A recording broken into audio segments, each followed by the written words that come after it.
استعماري قوتونو په دې خاوره پخوا لرلی و، دوی پالیسیز هم تقریبا د هغې په تسلسل کې روان دي.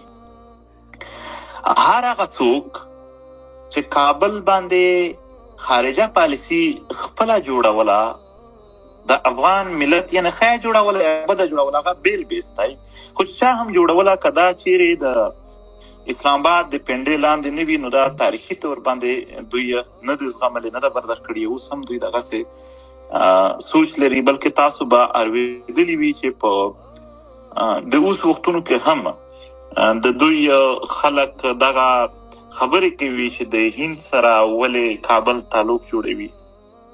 دغه خبرې به تاسو اورېدلي وي چې د پلان کې هېواد سره ولې جوړوي. هغه شیان دي چې دا هم یو فیکټر دی. د کابل او د اسلام آباد دښمني هم یو فیکټر دی. د کابل خارجه پالیسي هم یو فیکټر دی. بیرته که راځو اوس دغه خبره ته چې رښتیا پاکستان ته د ترهګرۍ ډېره لویه مسله پېښه شوله، که داسې شی شته نه.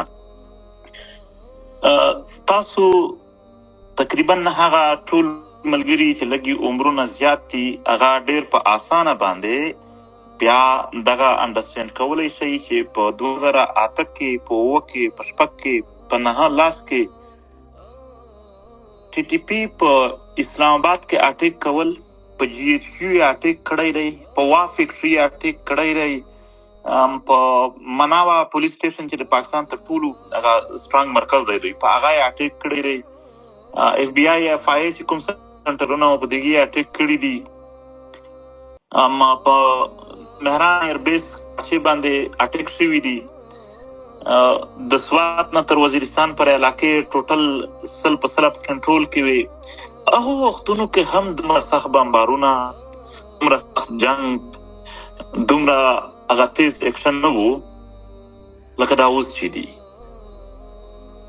نو د دغې نه دغه یو شی ظاهرېږي چې پاکستان دا اوس چې کومه لوبه روانه کړې ده، دا د ده نه زیاته د عالمي قوتونو په لاس کې ده.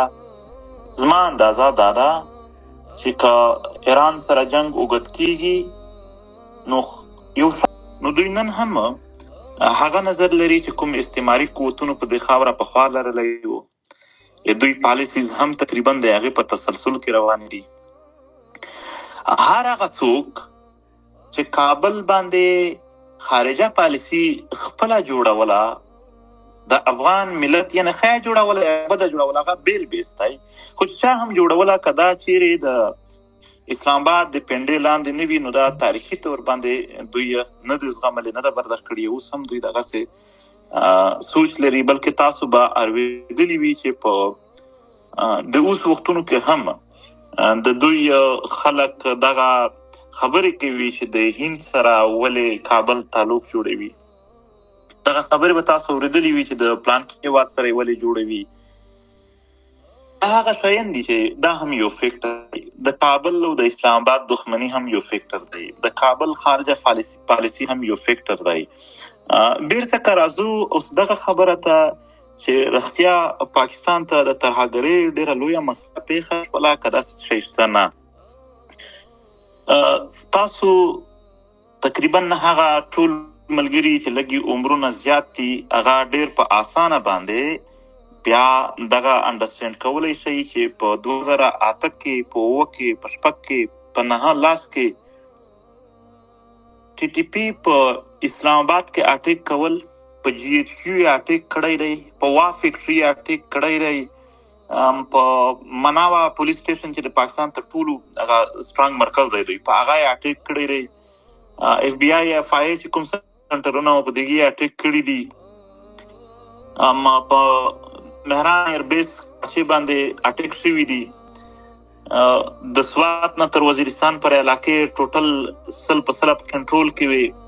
هغو وختونو کې هم دومره سخت بمبارونه، دومره سخت جنګ، دومره هغه تیز اکشن نه و لکه دا اوس چې دي. نو د دغې نه دغه یو شی ظاهرېږي چې پاکستان دا اوس چې کومه لوبه روانه کړې ده، دا د ده نه زیاته د عالمي قوتونو په لاس کې ده. زما اندازه دا ده چې که ایران سره جنگ اوږد کیږي نو یو شک دا و چې د ایران چې کوم مشران دي د هیواد هغه به د افغانستان خاوره د خپل پټ ځای په طور استعمالوي. نو له هغې مخې چې افغانستان چې داسې ناامني داسې یو فضا داسې یو نارملایزیشن د هوایي بریدونو دا هر شی موجود وي چې دغه ځای د دوی دپاره یو قرارګاه یو پټ ځای پاتې نه شي. ولې چې که تاسو ګورئ چې که هلته دوی رژیم چینج کوي په ایران کې نو یو قوت یو ګروپ یو تنظیم چې د ګاونډي هیواد کې دننه پټ ځای ولري نو هغه خپل وسلوال چې کوم جدوجهد وي جنګ وي هغه جاري ساتلی شي. خو البته که ته د دنیا بل هیواد ته ولېږې رشیا ته یې هم ولېږې دا مشان بل ځای ته ولېږې هغه ځای نه بیا دا شیان کنټرول کول ډېر مشکل وي. نو زما په خیال یعنې تاسې وایي چې ټي ټي پي هسې بانه ده او په دې بانه باندې دوی د افغانستان په خاوره باندې یرغل کړی دی. افغانستان عملا تیری ورباندې کړی د ټي ټي پي په بانه یې کړی. ټي ټي پي اصل کې مسله نه ده او مسله د ایران دی او نوي ګریډ ګیم مسله ده. دوی غواړي چې د غرب د نوي ائتلاف سره مرسته وکړي او د افغانان چې دي په دې مسله کې قرباني کړي. ستاسې خبره همدا ده زما په فکر.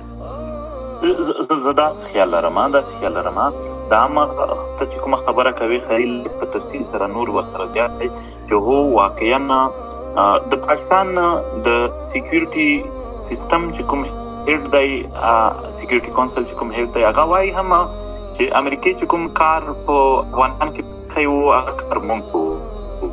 نو ممکن د امریکې خو بل څه کار داسې پاتې موږ ته نه ښکاري ځکه چې څه کول هغه یې په ښکاره ورځ وکړل چې تلله هم داسې څه نه دي ویلي چې موږ نه څه پاتې شوي دي یا څه شوي دي. یو اصله به یاده کړې وي یا کیدای شي د اوس چې کوم په مختلفو مرکزونو په افغانستان کې بریدونه کیږي هغه د اصلي ځایونه ولي چې ممکن دا دغه اصله بیرته په ایران کې د امریکې یا د تر اوسه پورې پښتین صاحب تر اوسه پورې چې کوم معلومات راغلي هغه دا دي چې داسې دقیق معلومات نشته چې دوی د په نظامی تاسیساتو یا داسې ځایونو باندې بمبار کړی وي بلکې په ټولو هغه ځایونو کې چې بمبار شوی مثلا نن په سپین بولده کې قندهار کې د کډوالو په یو کمپ باندې برید شوی پرون په تورخم کې د افغان کډوال چې همدې پاکستاني پوځ افغانستان ته په جبر باندې شړلي وو د هغو په کمپ باندې د مهاجرو د کډوالو کمپ د عمري کمپ په نوم باندې په هغه برید کړی په برمل کې پرون 2 ځایونو کې وطنه